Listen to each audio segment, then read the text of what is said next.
All right, is this working? Is this on? Hello guys, this is Cool Creator. And so surprise surprise, I got to watch One Piece again. And I got my chance to finally finally make my ranking all the arcs.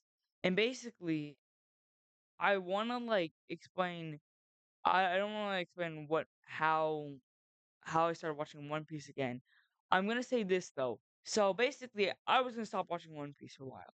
Then I decided let's finish up Marineford, and then I finished that up, did some other few episodes, and now I just finished Return to Sabaody. So I'm saying let's rank all of the pre-time skip arcs and Return to Sabaody. Not a great time to mow the lawn. I can't do anything about it. But let's see if this works. Let's see if this is good. Sorry, I'm just I'm kind of anxious about this because my microphone hasn't been working all day. So let me see. But I think finally got it. So let's start with just the beginning. And I want to thank the person who made this list because they, instead of people saying, "Oh, just don't put them in order," they had to decided let's put them in order so it would be much more simple. I respect this person so much. Thank you. You're incredible. Whoever this guy is, which I don't know who, I can't see who it is. I'm pretty sure I can. I'll find it somehow. But let's just say let's rank these on a tier list from the beginning. Romance Dawn. Okay, so Romance Dawn is a good beginning to the series. Very good. It starts off strange with we don't meet Luffy until really halfway through the first episode, which at the same time I'm not surprised, but the first episode is probably the best paced episode in the entire series because it isn't like a show because the show keeps it okay, I'm gonna say that that part went pretty good, pacing wise. I mean, the live action did better, but I'm gonna say that that was did pretty good for its pacing style. Um, when so Luffy finds this kid named Kobe at one of the pirate ships and beats the captain. Then they go meet Zoro, some guy who basically okay, I'm not even gonna explain it, but the Zoro part where they meet Zoro, then there's the Shanks backstory. That was a good arc. That was good. The Kobe kid left by episode 3, which not surprised but also surprised. So okay, so if I'm gonna say this, I'm gonna put this in the B tier because this is a good start. Unlike Orange Town, which if you didn't know, Orange Town it was a very pretty bad arc. You meet Buggy the Clown, which is a main antagonist of the series, and he sucks. Honestly, he's not even a good villain. He's goofy. He's probably even more goofy than Son of Luffy, which is saying it's like saying something is I don't know. It's like impossible to be more goofy than Monkey D. Luffy. But anyway, what he did, he wasn't that good of a villain. It was pretty boring arc. The first two episodes weren't even really about the fight. It was really just, one of them was about this dog, which is probably one of the best parts of the entire arc. The eighth episode was a backstory of Buggy and the Shanks backstory. Remember, we talked about Shanks just the other arc ago. They used to be in the same crew, which is the King of the Pirates uh crew. So basically, I'm just saying that this arc was very boring. It was only 4 episodes, but the Romance Dawn did it better with their 4 episodes compared to this. Sometimes Syrup Village is where Luffy, Zoro, and also and uh they get Usopp, which is the fourth member, because technically the third because they never established Nami to be part of their crew yet. But Usopp, um, that arc was possibly when I saw it the best thing I saw. I thought it was so good, but then I started realizing it was really not even that good. First thing, the villain, he seems like he's the strongest character in the entire series when you see this arc and yet don't see anything else. But after watching so many episodes, he's not even that good, not even that big of of a villain anymore. He's weak. Luffy could beat him. Luffy could beat him 100 if we time traveled 100 episodes. the Alabasta arc, he would beat him easily. Surf Village is better than Orange Town, to be fair, but it's not by that much. Bara Baratier, which is wow. I actually think this was like the first really good arc. This is when they get Sanji, and this is when Nami betrays the entire crew. Those are these two guys, which I don't think you see. You don't see. I haven't seen them yet. Again, Yosuke and Johnny, which is Zoro's like old. Uh, I don't remember. They're like bounty because he used to be a bounty hunter. They're bounty hunters too. But basically, this is where they meet Sanji. They have a pretty good villain, way better than the one in Surf Village. And this is like this is a highly actioned arc, and this was good for its time. Like when you first watch it, I thought it was incredible. It wasn't as good as when like after like later on, but I think for what it was very good of an arc, and for its time, it was actually impressive. Then we have Arlong Park, which probably was the arc. That's the reason why everybody kept watching. Like that arc was incredible. They had to see Nami's backstory, which is the saddest thing you see at that point. Uh, I'm gonna say this: if anybody stops at like Orland Park, which I'm like I'm being honest, I have like people who's actually stopped there. They will probably find Nami the saddest backstory for the entire series, the saddest entire thing. Even though it didn't come close to sad backstory, so I'm gonna say Arlong Park.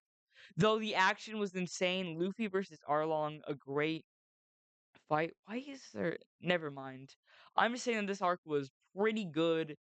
Luffy was very like he was more powerful. Like he was pretty powerful. He was serious. A pretty good backstory. Pretty good defeat. Nami actually joins the crew, and honestly, this is an A tier arc. The pacing seems horrible at the time, but trust me, that only took me 2 days to finish. Like 3 to 2 days because it was super entertaining.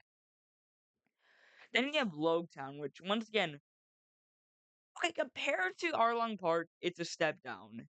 I don't think it's bad. I'm gonna say it's the middle. I think it's pretty good, honestly, for what it was. It's in the middle of Romance on and Bariati.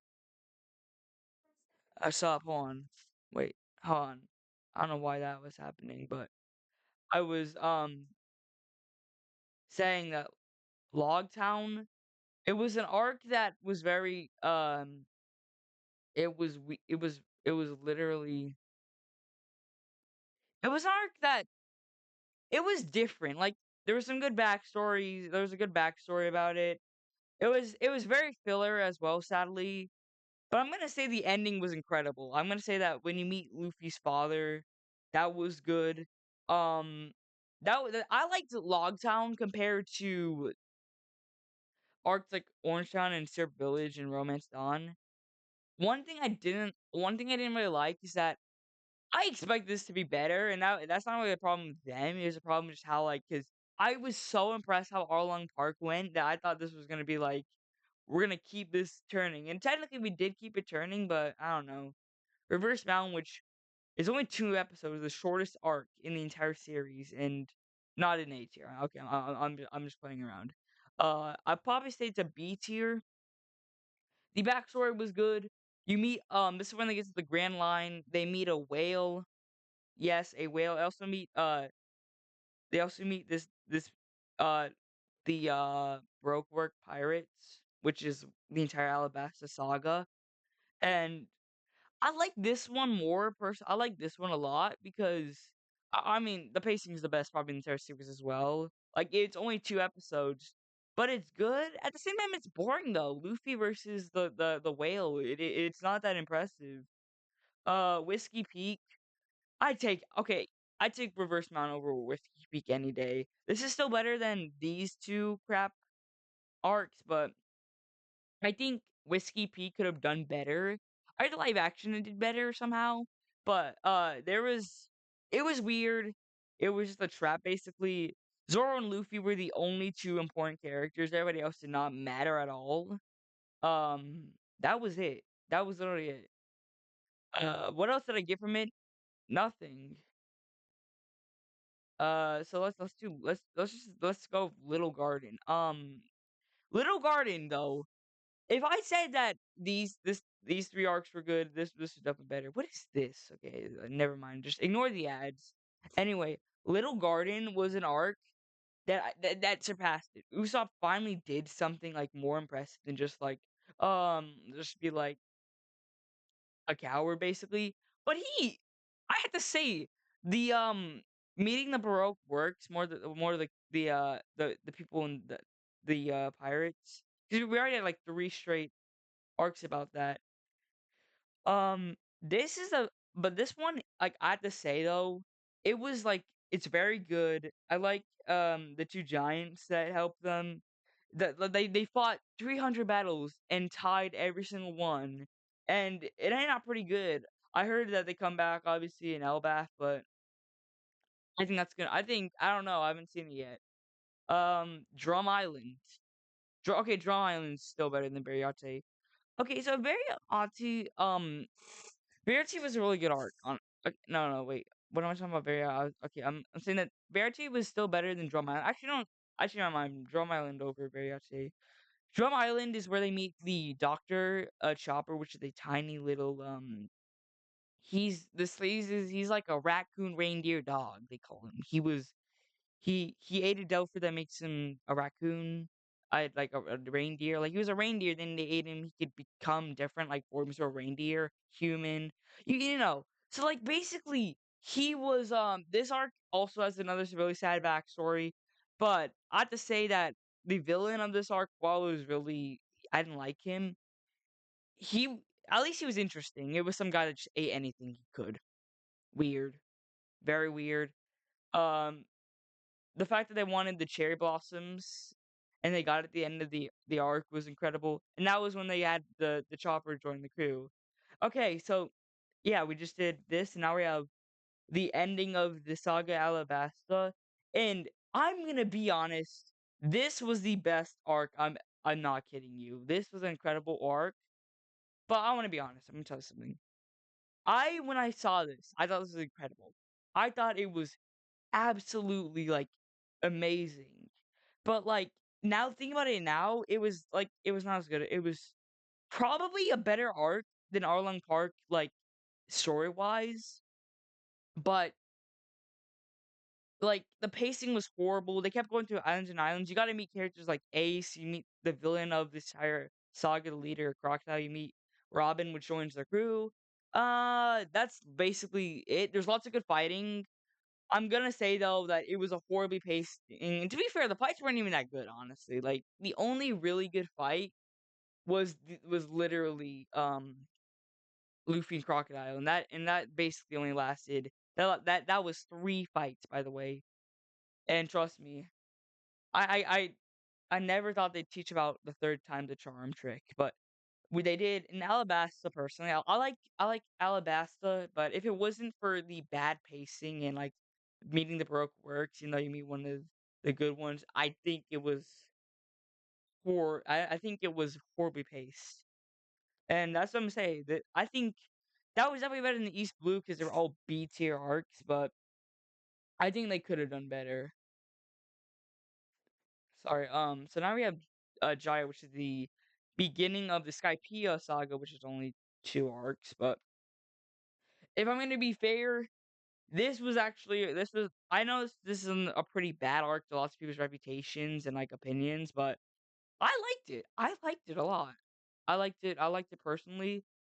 I wouldn't say it was like a a great arc from like a by opinion. Like I didn't think it was like incredible. I'm gonna say that like most of it, like the them going up to the Sky Island, it could have done better. But when Luffy fought the Bellamy guy, like the entire like all like the time they showed about like everybody learning about how Luffy had like the $100 million poster. You also got to meet Blackbeard, which is another villain later on the line. But trust me, he's not that big of a deal yet. I have to say it was great seeing Luffy and Blackbeard having polarized opinions, and it was really good to see that dynamic. One problem I found about this arc personally, once again, it went. I think the ending was the reason why I found it really good. If it wasn't for that, it would have been okay. And trust me, there was a lot. There was very. I don't think it was that good. But then there's Skypiea, which, if I'm gonna be honest, I would if you told me Skypiea was on the same level of Alabasta, I'd be no way. Because when I saw this arc, I thought it was boring.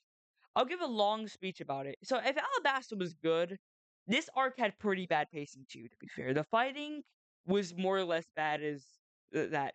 You do get to meet some good characters. You meet about the knight that was in Skypiea. You get to meet this guy that's like one of the guys with this huge like gun. He's like the greatest sniper I've seen from like those from like so far. And you get to see like you get to see stuff like that, and it's impressive. The villain Enel or Eneru, I don't like calling him Eneru. That's who calls him that? Eneru, Enel, but like so and Enel basically he wanted he's a Sky Island god.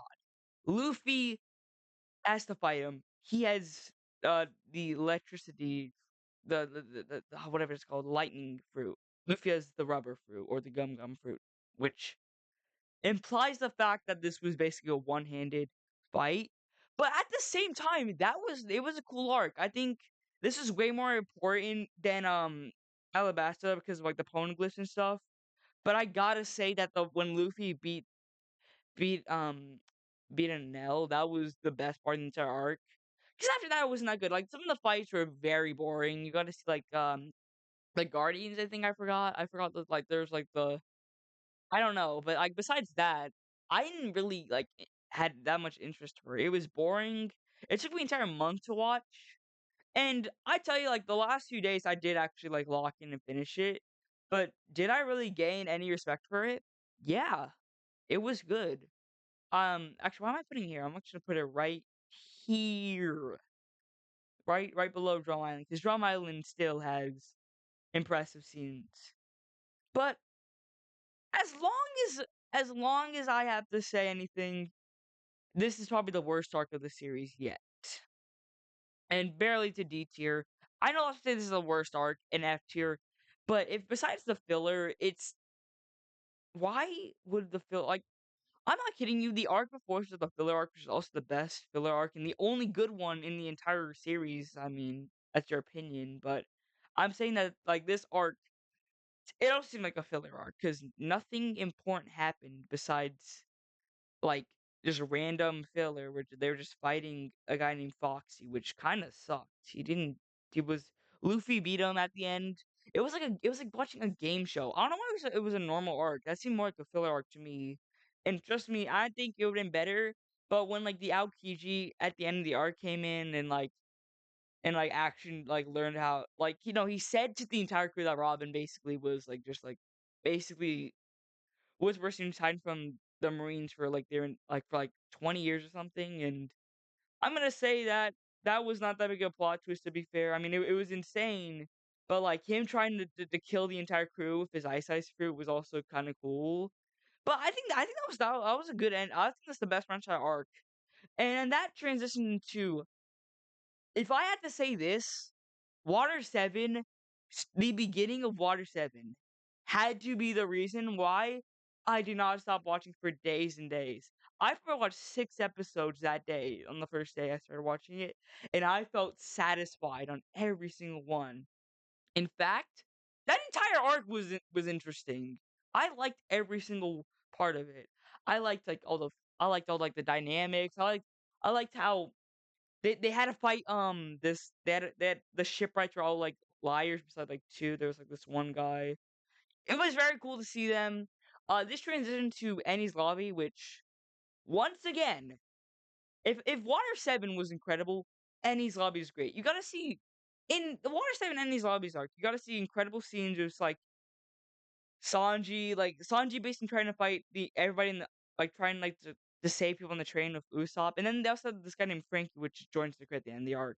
But trust me, Annie's lobby was like a continuum where you see all the characters probably having their best fights. And I had to say, when I saw this, I thought this was incredible. This is the only reason why I did sadly find Alabasta not be that impressive. That's not like a bad thing or anything, but like I also at the time realized that Alabasta was just like overrated. But the arc was incredible. The fighting in Annie's lobby. Like, okay, for like nowadays it's not that great, but for its time, Like for somebody who hasn't seen anything like anything after that, I thought it was the coolest thing. Luffy versus Lucci, seeing like Luffy's Gear 3 and 2 was very cool. Um, that was like probably the best like two-part arcs I've seen. Interesting, there's even a third part, and this is the post Ennie's Lobby, which has lots of filler in it, but at the same time, lots of good scenes. We see Shanks talking to Whitebeard, which is this guy, uh, which is like probably which is a very important guy in like a few arcs. You also meet, you'll see this fight where Ace, remember Luffy's brother, and Blackbeard, which also is a main reason why which will literally come up to be the like an insane climax of the series. But all I'm saying is that Luffy himself, he that arc was the post Ennie's Lobby arc wasn't like it wasn't anything incredible. I mean, it was way better than Alabasta. It was better than Alabasta. Actually, no, I'm not gonna say that. I'm gonna say Alabasta was still better. But like, you gotta see lots of good parts of post Ennie's Lobby. You gotta see like Luffy meeting his grandpa Garp, which didn't really end positively as he still chased him because his grandpa was a marine and he kind of I feel bad for his for Garp because he wanted all his children and grandchildren to be marines. None of them lived to that, and I just feel bad. But at the same time, no, I also don't feel bad. I feel bad at it, but I don't. That's what I'm trying to say. But I think it was still a really like I think that was good. Like got to see like you also get to see Kobe again, which I'm not gonna kid you. When I saw Kobe was a completely different character, I was like, how, how? Like it wasn't even a time skip. It was only like a few months, and he looked like a 10-year-old to a like an 18-year-old. I don't know how the Marines could do that. Okay. Yeah, but then you come into a thriller part. If I'm gonna be honest, I tried my absolute best to get like watch a lot of this because I could finish the entire pre-time skip before like my school year started. That was August where my school year started. It's May right now, and I just finished it yesterday. Like I just finished the pre-time skip a few days ago. But Thriller Bark, besides me watching it over and like me getting burnt out from watching too many episodes, it wasn't a good arc. It was boring.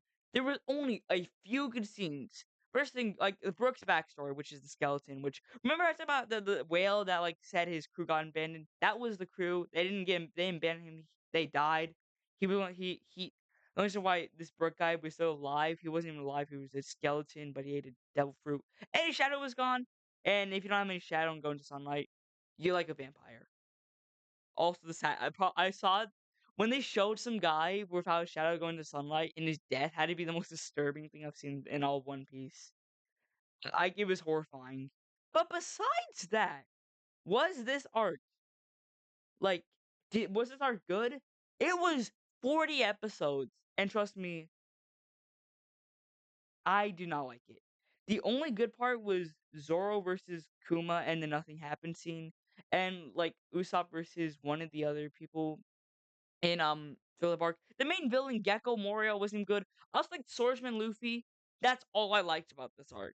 I mean I guess Brooks like the ending of it was fine, but besides that, I did not really like it. I'm gonna put this in C tier. I'll put it right here. Trust me. Okay, so coming back to something that was actually like fine. Sabaody Archipelago. And when I mean fine, I'm putting this in S tier. This arc really is like a turning point of how deep the series gets. I know we've seen lots of sad backstories like Nami's, Robin's, Frankie's, Brooks. You got to see other characters' sad backstories, but this arc went from them just going to be one of the old Arlong pirate characters and a mermaid to an entire part about slavery, a slave auction. Yes, you're gonna meet all the, like you're gonna meet you're gonna meet these pirates that are like let's say like the generation of Luffy's pirates, but they're also like very like incredible. Like they're basically they're basically like the same level of Luffy and like they're basically the next king of the pirate like people. But trust me, I went from that. You gotta meet this guy, which is the King of the Pirates, Goldie Rogers' first mate, Silver's Rayleigh, which I had to say that like you see Luffy punching a celestial dragon, which is the reason why you saw like one of the warlords. Remember Kuma, the warlord, where he was like a robot, basically fought Zoro. He basically wasn't, and he didn't leave him. He basically died and became just a robot. And then he basically fought like most of them just fought everybody. And then you also had one of the admirals come, and not Aokiji, which was one of the admirals. You had this guy named Kizaru, which also was one of the reasons why this arc kind of insane. And the ending point of this arc, the entire crew separated. Not for a few days, not for a few months, but 2 years. We'll get onto that why. But this arc was actually really good. I liked this arc, thinking about it now. It was sad. It was a mix of everything.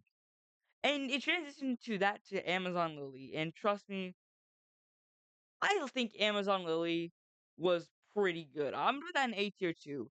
You gotta meet one of the Royals, Bora Hancock, which was like everybody loved her for her beauty. And then she fell in love with Luffy, but Luffy doesn't like anybody.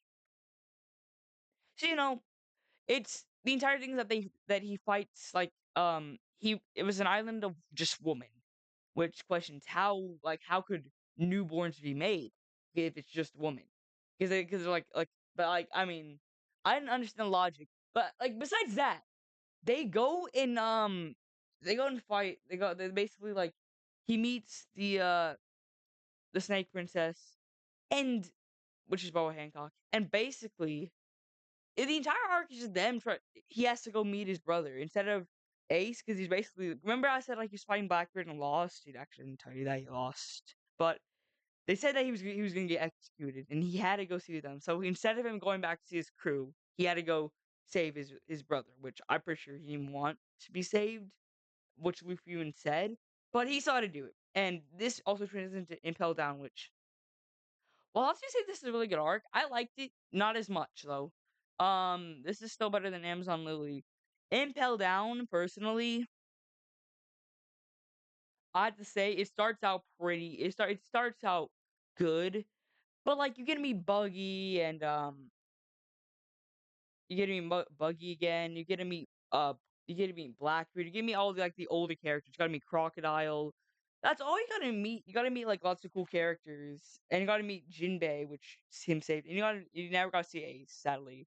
But all I'm gonna say is that the villain was incredible. Like the villain, whatever his name is, Magellan. That guy had to be the most polarizing villain. Either he was very strong with his poison powers, but he had an insane weakness and I just that is a really weird villain, but he was powerful. He was so powerful that instead of Luffy defeating him, he had to escape from him. And trust me, we've seen that before, but like you couldn't stop this guy. And besides that, he was still like that was still a very good arc. Um, you got to see them like go up to the Marineford War, which is how this is where the Ace execution happened. Which Marineford is also like where the Navy headquarters at the time. And once again, they go to Marineford.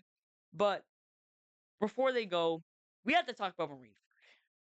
I had to say, where do we start? I'm going to say this Marineford is the greatest arc out of any anime. It starts off with them saying that Ace's father wasn't Whitebeard because I was the captain.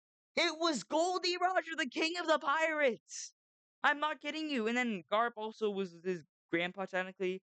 It was super weird because technically Ace and Luffy were never brothers. It was because they shared sake once. That means they're brothers. Okay, okay, I see that. But besides that, the entire Whitebeard pirate ship, I'm gonna say like about 1,000 people, including other ships of like allies, fought. And then Luffy's ship came in, and it was a frenzy. You gotta see some of like the beginning of the arc was incredible. We gotta see the final and the strongest admiral out of the three, Akainu, which was ruthless. He would kill anybody in his way. Um, you saw it where they actually saved Ace. They saved Ace, and while they were saving him, Akainu was trying to rage bait them and say like, "Oh, Whitebeard wasn't even a good pirate." Everybody ran away besides Ace, and he even fought him. And then he was, and then Akainu realized that he could just kill Luffy with his magma pouch. Which, if you could do that, he punches through somebody's organs and just kill them.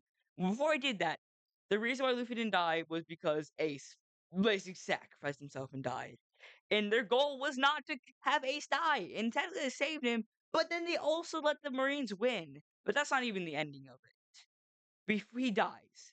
They had like a sad talk about it, like they could before Ace dies, and then the Blackbeard pirates. So then Whitebeard comes, and basically, because if you mess with one of Whitebeard's crew to kill them, Whitebeard comes up behind you and kills you basically, and he crushed Akainu under the entire freaking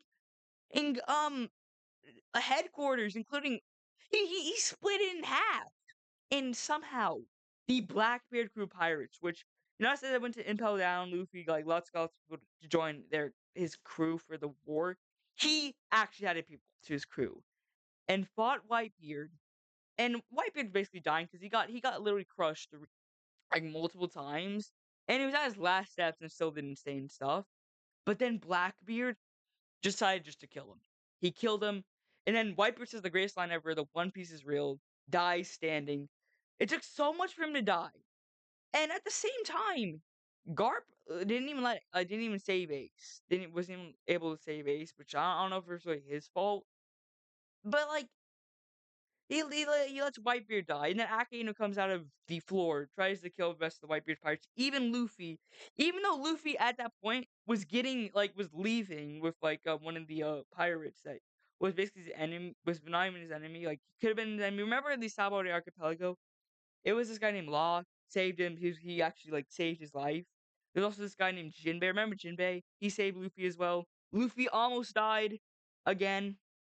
Uh, and and then before this art, before the war got any crazier, Kobe. Remember how Kobe's a Marine? He said, "Can we stop fighting?" He was basically paranoid. And before Akainu kills his own man, Kobe, you can believe who ends this war, who stops it?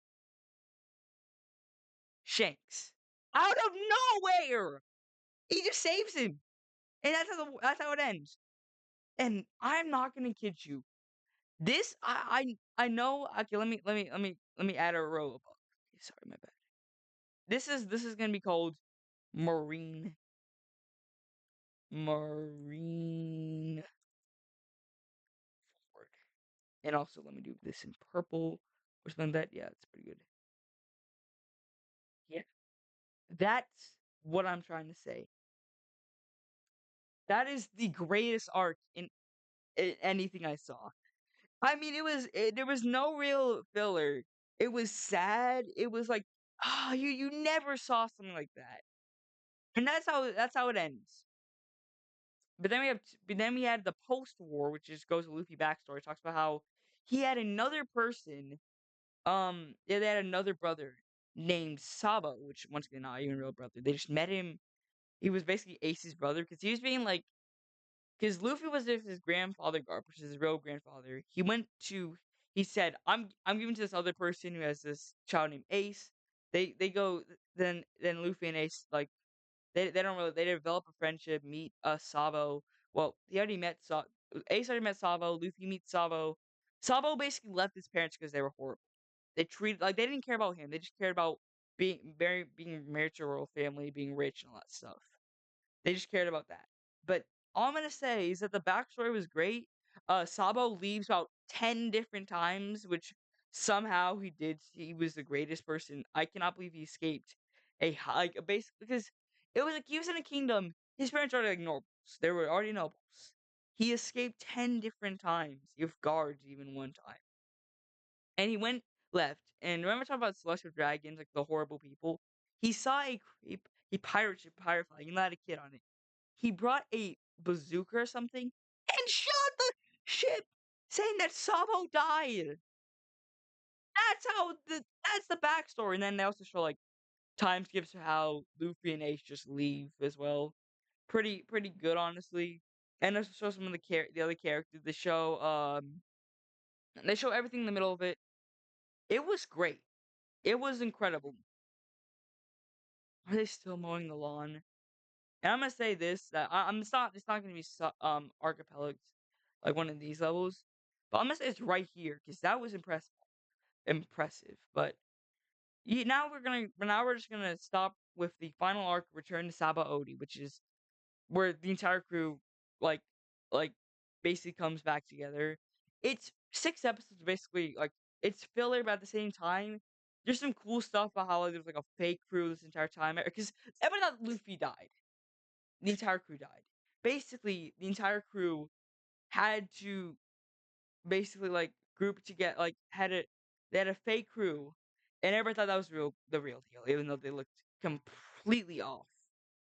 All I'm gonna say here is that they defeated the crew. They also run away from the Marines, and then like there's also this like trope plot where like all like the people that like all the Straw Hats were like because they were separated from different islands.